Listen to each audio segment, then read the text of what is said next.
Hello everyone, welcome to JSI online chemistry classes. Last class तक हमने आपका solution topic complete कर लिया था। उसके बारे में जितनी भी इंफॉर्मेशन आपको देनी थी वो सारी हमने कंप्लीट कर ली हैं with step wise with lecture. Today we start lecture number 15 और लेक्चर नंबर 15 लास्ट लेक्चर है सॉल्यूशन टॉपिक का, सॉल्यूशन चैप्टर का। आपके सिलेबस के अकॉर्डिंग ये लास्ट लेक्चर है जिसमें अपन कुछ क्वेश्चनों को एक्सप्लेन कर रहे हैं या क्वेश्चनों को डिस्कस कर रहे हैं। ये क्वेश्चन जो है आपके द्वारा ही सजेस्ट किए गए हैं, स्टूडेंट के द्वारा ही पूछे गए हैं, इनको हम साथ में लेके चल रहे हैं। Is it clear? तो देखते हैं क्वेश्चन क्या है और कैसे इनको शॉर्ट कर सकते हैं, कि किस टाइप से अपन इसको एक्सप्लेन करेंगे या इनको कैसे हम सॉल्व कर सकते हैं। Is it clear? I hope you all are well at your home. Study continue रखें, एक बात ध्यान रखना, क्योंकि स्टडी यदि कंटिन्यू रहेगी वेल नोन है कि आप पे प्रेशर जनरेट नहीं होगा, प्रेशर क्रिएट नहीं होगा। जब प्रेशर क्रिएट नहीं होगा तो आपका कॉन्फिडेंस लेवल हाई रहेगा, और कॉन्फिडेंस लेवल हाई रहने का मतलब है आप उस लड़ाई के लिए तैयार हैं। प्रेशर डाउन है मीन्स आप अभी तैयार नहीं हैं।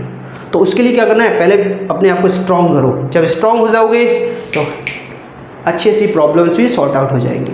तो क्वेश्चन देखते हैं आज की क्लास में। ये क्वेश्चन जो है फर्स्ट क्वेश्चन लिखा हुआ है मैंने, तो what is the molarity of pure water. तो मोलरिटी को सजेस्ट करने के लिए इस क्वेश्चन को जो आपसे पूछा गया है वो अमन ने पूछा है। ऐसे ही हर क्वेश्चन किसी ने पूछा है। जैसे ये वाला क्वेश्चन हमें राजेश ने पूछा है, ये एक अगर क्वेश्चन है जो कि एक डिफरेंस अलग अलग कह सकते हैं कि स्टूडेंट ने पूछे गए हैं। तो ये ध्यान रखना है आपको कि इन क्वेश्चनों को लेके हैं और साथ साथ हमारे द्वारा भी कुछ क्वेश्चन आपको एक्सप्लेन किए जाएंगे। तो what is the molarity of pure water. तो प्योर वाटर की मोलरिटी कैलकुलेट करनी है। डेंसिटी है आपकी 1 ग्राम पर लीटर। डेंसिटी नहीं है तो भी एज्यूम करनी पड़ेगी अपन को। तो देखते हैं, देखो आपको वेट कैलकुलेट करना पड़ेगा सबसे पहले, क्योंकि हमको मोलरिटी के फॉर्मूले में रिक्वायर्ड रहेगा नंबर ऑफ मोल्स। तो नंबर ऑफ मोल्स कैलकुलेट करने के लिए आपको वेट चाहिए। वेट करने के लिए आपको कुछ गिवन नहीं दिया है, इसलिए हमको डेंसिटी दी गई है। तो उसके बेस पे हम क्या करते हैं, एज्यूम करते हैं 1000 ml वाटर वेट कैलकुलेट करना है। तो वेट कैलकुलेट करने के लिए क्या करते हैं अपन, we know that density formula mass upon volume.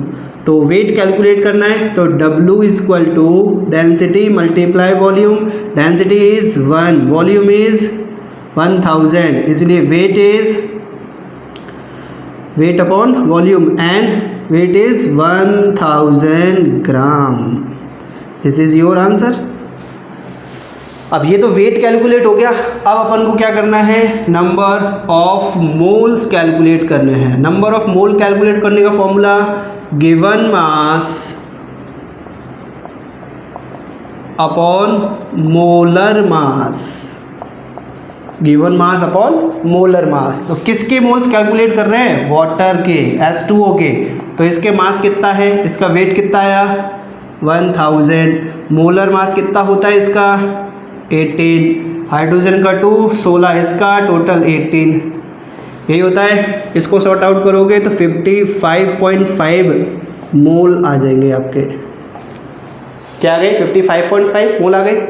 अब इस कंडीशन में आप लोगों को पता है कि मोलरिटी भी इजी वे में कैलकुलेट किया जा सकते हैं। Molarity formula is number of solute mole dissolve 1 litre solution, 1 litre solution. Is it clear? इस कंडीशन में नंबर ऑफ सॉल्यूट मोल कितने हैं, 55.5 अपॉन 1 लीटर सॉल्यूशन है, इसलिए molarity also that is your final answer.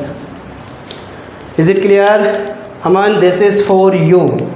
अब क्वेश्चन में ध्यान रखना डेंसिटी किसके अकॉर्डिंग भी है। यहाँ पर वैल्यूज 1 किलोग्राम पर लीटर, 1 किलोग्राम MQ, ये भी दे सकते हैं, मीटर क्यू भी दे सकता है। तो उसके अकॉर्डिंग फिर शॉर्ट आउट करना पड़ेगा हमको क्वेश्चन। Is it clear? तो ये आपकी मोलरिटी हो गई आपकी। ऐसे एक्सप्लेन कर सकते हो, ऐसे कैलकुलेट कर सकते हो आप। नेक्स्ट क्वेश्चन पे चलते हैं, इसको लिखो अब तक आप।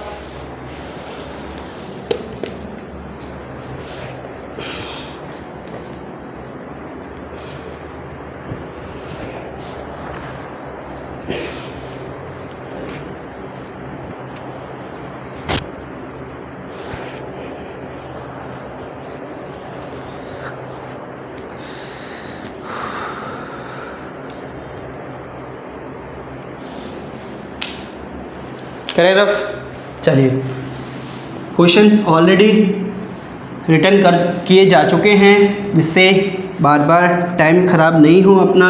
जो भी क्वेश्चन आपको पूछने हैं आप बता दें, उनको हम एक्सप्लेन करेंगे। लेक्चर बाई लेक्चर भी कुछ आपको बताया जाता है क्वेश्चंस के बारे में, और चैप्टर के लास्ट में, टॉपिक के लास्ट में भी हम एक्सप्लेन कर रहे हैं। Second question is what is the mean one capital M and one small M. मतलब कैपिटल एम तो रिप्रेजेंट कर रहा है मोलरिटी को, स्मॉल एम रिप्रेजेंट कर रहा है मोलैलिटी को। What is the difference between one capital M and one small M? Let's see, इसका आंसर देखना आप। We know that one capital M is equal to one molar solution. Everyone know that one small m is equal to one molar solution.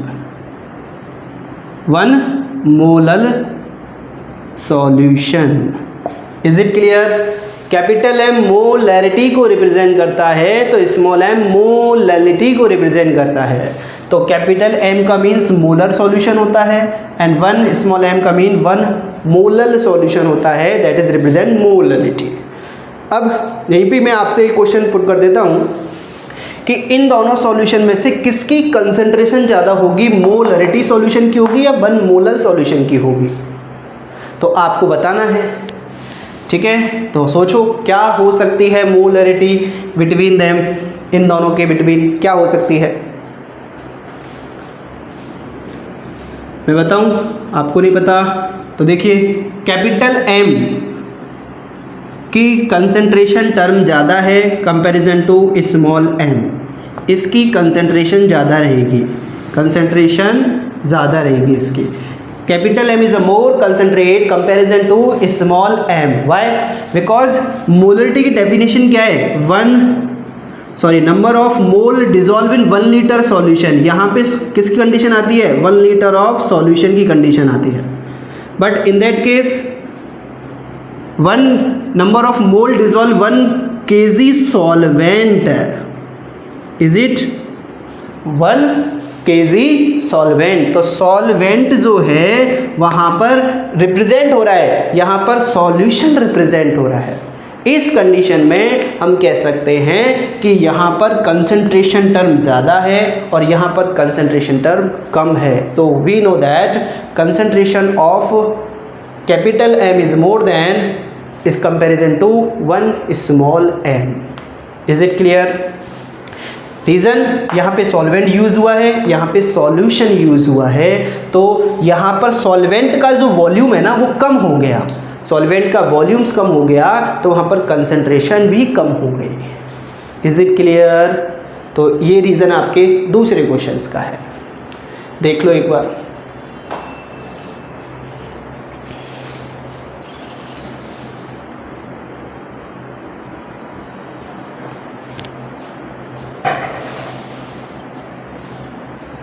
Next question की बात करें तो next question is a solution the osmotic pressure is 4 atm at 0 degree centigrade means 273 Kelvin temperature. Then calculate osmotic pressure at the 546 Kelvin temperature. मतलब यहाँ जो condition है वो दो सॉल्यूशन की कंडीशन है। एक सॉल्यूशन की तो अपन को दे रखी है, दूसरे सॉल्यूशन का आपसे ऑस्मोटिक प्रेशर कैलकुलेट करवा रहा है। तो देखते हैं अभी क्या सिचुएशन रखता है ये, देखिए। और मैं वही क्वेश्चंस करा रहा हूँ जो यूज़फुल हैं। देखो कि बुक के क्वेश्चन में सॉर्ट आउट नहीं करा रहा आपसे, क्योंकि बुक के क्वेश्चन तो आप खुद ही कर सकते हो। उनमें क्या है, फॉर्मूले यूज़ करो, फॉर्मूले से वैल्यू पुट करो और आंसर आपके पास होगा। तो उस बेस पे मैं क्वेश्चन वह क्वेश्चन सॉल्व करा रहा हूँ जो आपके द्वारा सजेस्ट किए गए हैं और हमारे द्वारा जो आपके लिए इम्पोर्टेंस है। That is the very useful things for numericals. Is it clear? तो वो हमको देखना है। देखो यहाँ पर कंडीशन कौन सी है, दोनों हो गए हैं, ये वाला और ये वाला। Next third one, A solution the osmotic pressure is 4 atm means यहाँ पर देख लो पहले क्या क्या दे रखा है। ऑस्मोटिक प्रेशर मतलब पाई दे रखा है आपको 4 atm। पाई 1, दो सॉल्यूशन कंडीशन है। टेम्परेचर कितना है 0 degree centigrade means 273 Kelvin. Is it clear? Then calculate osmotic pressure, मतलब पाई 2 कैलकुलेट करना है। टेम्परेचर सेकेंड का गिवन है 546 केल्विन। Is it clear? ऐसी सिचुएशन मिल रही है आपको, तो इसको सॉर्ट आउट करते हैं। तो we know that what is the formula of osmotic pressure, pi is equal to CRT। CRT में पाई 1 एंड T1 कर दूं, दो सॉल्यूशन है तो pi 1 C1 CRT1, second one equation number first, second pi 2 CRT2 equation number 2। Is it possible? 100% possible. Then from equation first and second what is the mean, pi 1 upon pi 2 and this one is CRT1 upon CRT2। CR से CR cancel हो गया, remaining part T1 and T2 and values put करो, pi 1 pi 2 is equal to T1 T2। What is the values? देखो pi 1 की values कितनी हैं 4, पाई 2 की values calculate करवा रहा है। T1 कितना है 273 केल्विन, T2 कितना है 546 केल्विन। ये कैंसिल आउट हो रहा है क्या इससे? कुछ 2 बार कैंसिल आउट हो रहा है, और इससे ही हम मल्टीप्लाई करें तो पाई इज इक्वल टू, या पाई 2 इज इक्वल टू 8 ATM ही आ रहा है। That is your answer. Is it clear? देखो ये सिंपल एक क्वेश्चन हो गया आपका, ठीक है ना। क्वेश्चन बस समझें आपको कि वो क्या पूछने की कोशिश कर रहा है। First you understand well what is the asking to us, हमसे क्या पूछ रहा है वो। जब हमसे वो पूछेगा कि इसके बारे में बताओ, उसको क्या चाहिए, क्या गिवन है, उसकी वैल्यूज पुट करो। जब वहाँ पर अपन वैल्यूज देख लेंगे तो उसके अपन क्वेश्चन भी सॉर्ट आउट कर सकते हैं। ऐसी कोई हार्ड एंड फास्ट रूल्स नहीं है जो क्वेश्चन सॉल्व भी नहीं। देखिए अगला क्वेश्चन में अब चलें तो नेक्स्ट क्वेश्चन है ए सॉल्यूशन ऑफ K4FeCl का होल 6 पोटेशियम फेरोसाइनाइड का सॉल्यूशन है जिसकी मोलरिटी आपको गिवन है 0.1 कैपिटल M मोलरिटी। इसके 50% डिसोसिएटेड होते हैं 290 केल्विन टेम्परेचर पर और कैलकुलेट कर रहा है ऑस्मोटिक प्रेशर ऑफ सॉल्यूशन। जो ये सॉल्यूशन फॉर्मेशन हुआ है 50% डिसोसिएट होके इतनी मोलरिटी पर उसका ऑस्मोटिक प्रेशर क्या होगा ये हमसे कैलकुलेट करवा रहा है। अब इसमें बच्चे क्या मिस्टेक करते हैं, उनको पता तो रहता नहीं है, फॉर्मूले लगा के आ जाते हैं सिंपल सा, पाई इक्वल टू CRT की सारी चीज तो गिवन है। C की कंसंट्रेशन हमको गिवन है, कंसंट्रेशन आपको दे दी 0.1, R की वैल्यूज अपन जानते ही हैं 0.082 ATM लीटर केल्विन इनवर्स, और टेम्परेचर भी आपको गिवन है 290 केल्विन। ये वैल्यूज उसको पुट करते हैं और सॉर्ट आउट कर लेते हैं और आंसर निकाल के देते हैं। हमारा तो आंसर सही, लेकिन नहीं, यहाँ पर आपको हिंट दी गई है 50% डिसोशिएट आयनाइज जो है वो जाके, तो इस कंडीशन में आपको पहले अल्फा कैलकुलेट करना पड़ेगा, then we will use I on the factor and after that use this formula. पहले आपको I कैलकुलेट करना है, फॉर्मूला लगेगा ICRT। तो I कहाँ है इसमें, I तो वैल्यूज में गिवन है ही नहीं, तो उसको कैलकुलेट करना पड़ेगा, नहीं करना पड़ेगा। तो उसके लिए अपन को कैसे फाइंड आउट करना है वो अपन को देखिए, वो देखिए अपन कैसे अपन I निकाल सकते हैं। I is one of factor, तो देखो सबसे पहले क्वेश्चन में क्या क्या गिवन है वो निकाल देते हैं, उसके बाद अपन आगे बढ़ेंगे। तो सबसे पहले क्वेश्चन में क्या क्या गिवन है वो लिख लो। C की कंसंट्रेशन कितनी है 0.1 capital M, temperature is 290 kelvin. Is it clear? Dissociation मतलब अल्फा की वैल्यूज कितनी दे रखी है 50%, और कुछ गिवन है क्या? नहीं। Osmotic pressure of solution calculate करवा रहा है, calculate the osmotic pressure of solution. और कुछ नहीं है। तो इसके लिए सबसे पहले I की वैल्यूज कैलकुलेट करनी है। तो I is 1 minus alpha plus n alpha फॉर्मूले से निकलेगी। कहाँ से आया? मैंने आपको degree dissociation and quantum factor में रिलेशनशिप बताया, डिग्री एसोसिएशन क्वांटम फैक्टर में। तो यहाँ पर डिग्री ऑफ डिसोसिएशन आया तो ये वाला फॉर्मूला यूज होगा। जब एसोसिएशन कंडीशन आएगी then we use next formula. Is it clear? तो I की वैल्यूज में सारी चीजें रखे हैं अपन। देखो n की वैल्यूज और रिक्वायर्ड रहेंगी तो n की वैल्यूज भी देख लेते हैं। n की वैल्यूज यहाँ पर कितनी है? 5। कैसे पता चला? n की वैल्यूज देखो वहां पर K4 FeCl का होल 6 को मैं डिसोशिएट कराऊं तो ये 4K प्लस और FeCl का होल 6 -4 में डिसोशिएट हो। Number of moles when dissociation condition में। Is it clear? तो यहाँ वैल्यूज पुट करो पहले। तो I equal to 1 minus alpha, alpha की वैल्यू है 50/100 50% है, प्लस n की वैल्यूज कितनी है? 5।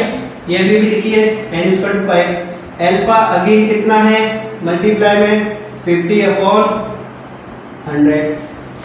Is it clear? अब यहाँ पे इसको सॉर्ट आउट करो पहले। तो ये 0 से 0 कैंसिल हो गया और यहाँ से ये 0 से 0 कैंसिल हो गया। तो कुछ यहाँ पे ये आ रहा है आपका I equal to 1 minus 0.5 and ये हो गया 25 पे डिवाइड 2.5। ध्यान से आएगा। इसको मैं आगे सॉर्ट आउट करता हूँ। तो यहाँ पर 0.5 पॉजिटिव में plus 2.5 and I value is 3, that is your I values quantum factor की वैल्यूज आ गई। अब I की वैल्यूज आने पर अब यूज कर सकते हैं अपन पाई इक्वल टू ICR। यहाँ पर R रिक्वायर्ड रहेगा तो R की वैल्यू जानते हैं 0.0821 समथिंग होती है। 821 यूनिट ध्यान रखना, ATM kelvin litre mole inverse, यही होती है, बिल्कुल यही होती है केल्विन इनवर्स। तो सारी वैल्यूज पुट कर दो। Pi equal to 3 multiply C की कंसेप्ट 0.1, R की वैल्यू 0. कितनी है? 0.821। टेम्परेचर कितना है? Temperature is 290। इसको शॉर्ट आउट करो और इसके आंसर आपके पास आ जाएंगे। शॉर्ट आउट करने के लिए मैं क्या करता हूँ, नीचे 1 और 3 0 4 0 बढ़ सकती है यहाँ पर देखो। तो जो भी आंसर आएगा वो आपका आंसर हो जाएगा और आपका ऑस्मोटिक प्रेशर का ही आंसर निकल के आ जाएगा। Is it clear? तो ये ध्यान रखिए आपको, कुछ नहीं है, सॉल्व कर सकते हो। इस टर्म को सॉल्व कर लेना, आपका आंसर आ जाएगा। पॉइंट यहाँ से हटाओगे, एक पॉइंट यहाँ से हटाओगे तो 10 मल्टीप्लाई 10 टू पावर 4 यहाँ पे आ रहा है तो कुछ समथिंग ये आएगा, मल्टीप्लाई करो, डिवाइडेशन करो, answer is yours.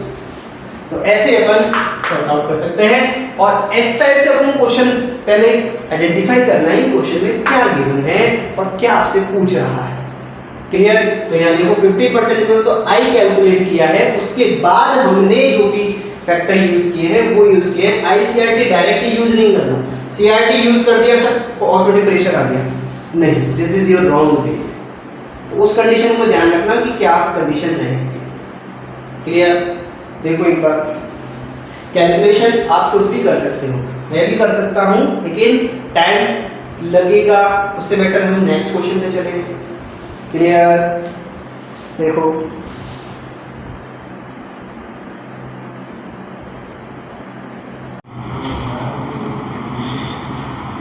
Next question है, calculate the concentration of NaOH solution in gram ml which has the same normality as that of a solution of HCl of concentration 0.04 gram per ml।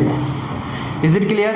अब question में पहले find out करो कि क्या आपसे पूछा गया है और क्या कौन कौन सी चीज़ें गिवन है, उसके बाद अपन क्वेश्चन सॉल्व करेंगे। Is it clear? तो first identify what is the given portion.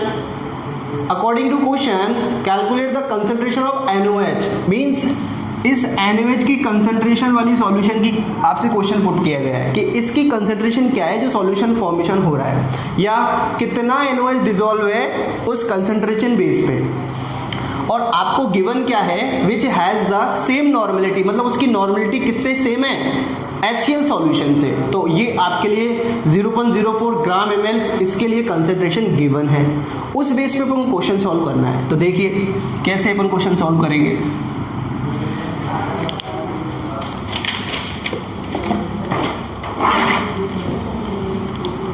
We know that normality का फॉर्मूला इस क्वेश्चन के अकॉर्डिंग, फर्स्ट क्वेश्चन के अकॉर्डिंग नॉर्मेलिटी का formula everyone know that what is the capital N is equal to WA multiply 1000 upon EA, EA is equivalent weight and V solution.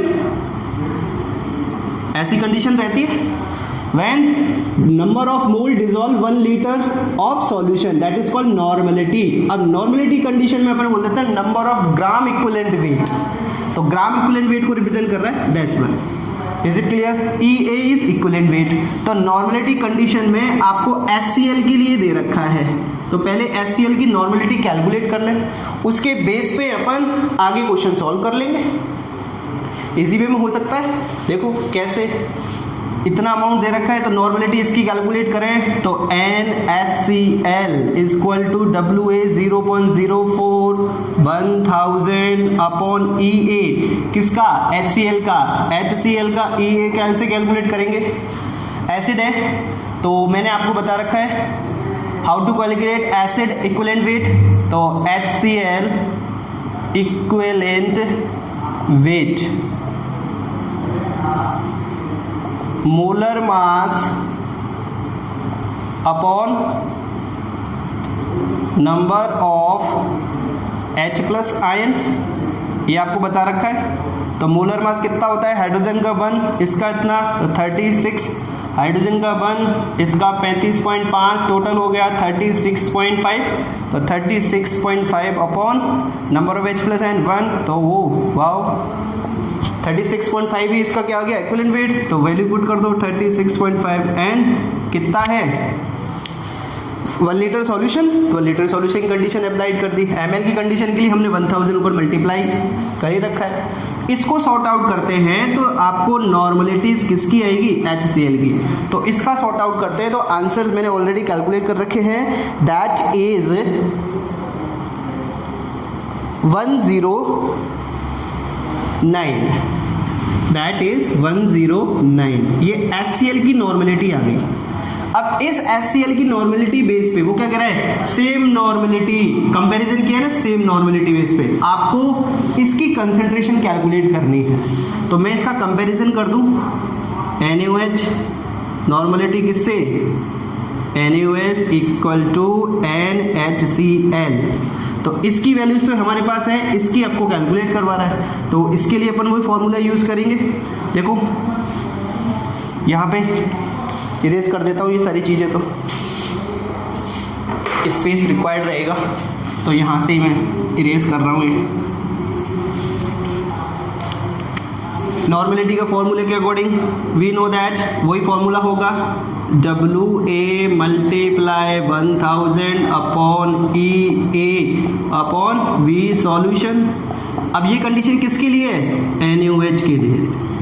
Is it clear? और इससे comparison कर रहे हैं तो इसकी value तो हमारे पास आई गई है, इसकी वैल्यू तो हमारे पास आई गई है। अब इसके सॉल्यूशन के बेस पे आपको क्या कैलकुलेट करवा रहा है कि इसकी WA वैल्यूज कैलकुलेट करो कि कितना अमाउंट डिसॉल्व है, कितनी कंसंट्रेशन है सॉल्यूशन की।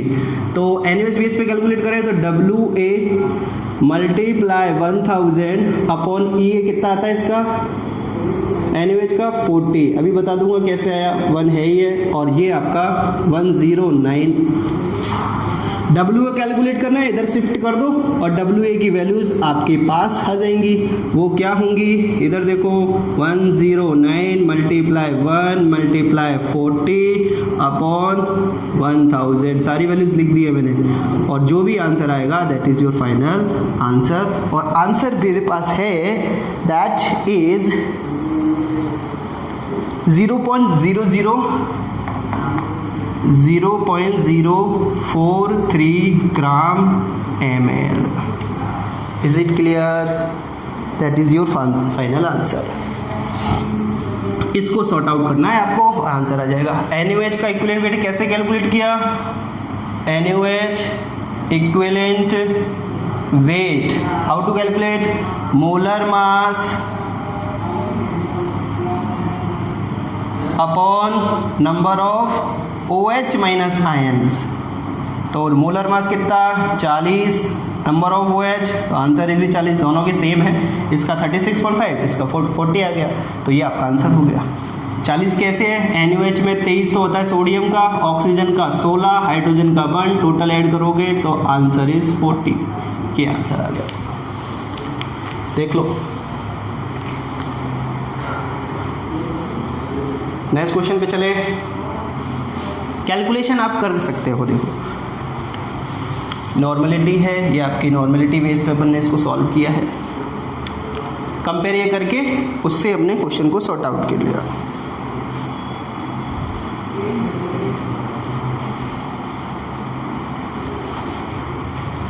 करे रेज, चलिए next one.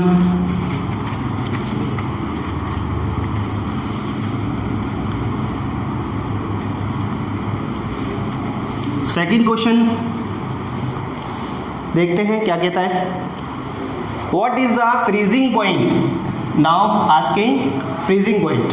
What is the freezing point of 0.20 molar urea solution और वैल्यूज गिवन है ओनली KF की।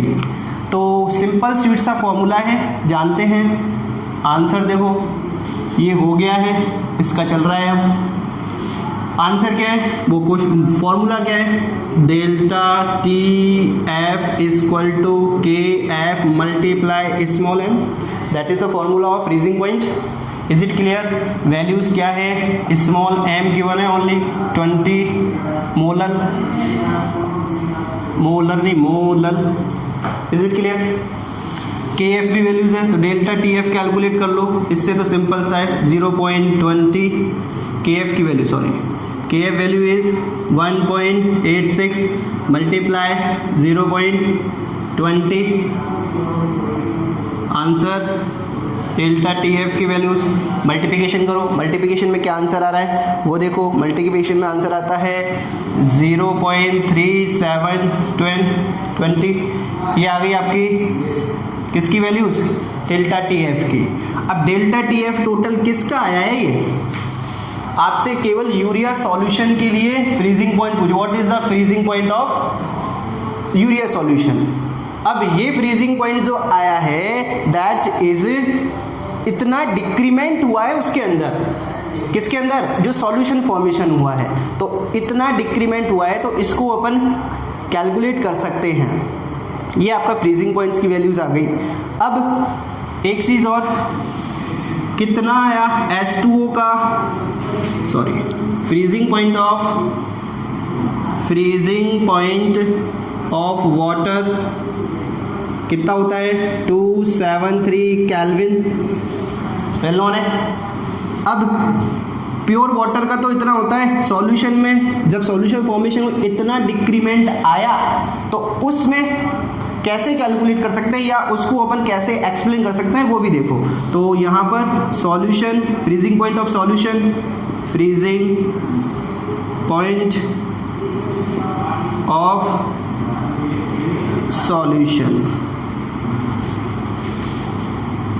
इसका तो होता है कितना? 273 नेगेटिव, इतना 0.37 डिक्रीज हो जाएगा, और वैल्यूज करोगे तो कुछ 0.37 डिक्रीज करना है, तो इसकी वैल्यूज कुछ जाएंगी 272.63 केल्विन। तो ये फ्रीजिंग पॉइंट ऑफ सॉल्यूशन हो गया आपका, that is your final answer. Is it clear?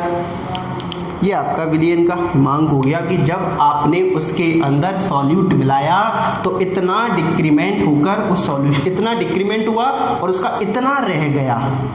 Is it clear? ये तो वैल्यूज क्या बता रहा है कि इतना आपकी वैल्यूज आई हैं और टोटल सॉल्यूशन फॉर्मेशन करने पर क्या बना? इतना वैल्यूज आपकी आई। जब आपने सॉल्यूट मिलाया तो इतना डिक्रीमेंट आया, तो उसको हमने डिक्रीज कर दिया किसमें, टोटल सॉल्वेंट में से, प्योर सॉल्वेंट में से डिक्रीमेंट कर दिया। We know that when solid solute add in the solvent always freezing point decreases but boiling point increases. Already we have completed colligative properties. Colligative properties में हमने freezing point भी study किया है और आपका बॉइलिंग पॉइंट भी study किया है, तो उसके अकॉर्डिंग यहाँ पर ये क्वेश्चंस हैं, तो देख लो एक बार।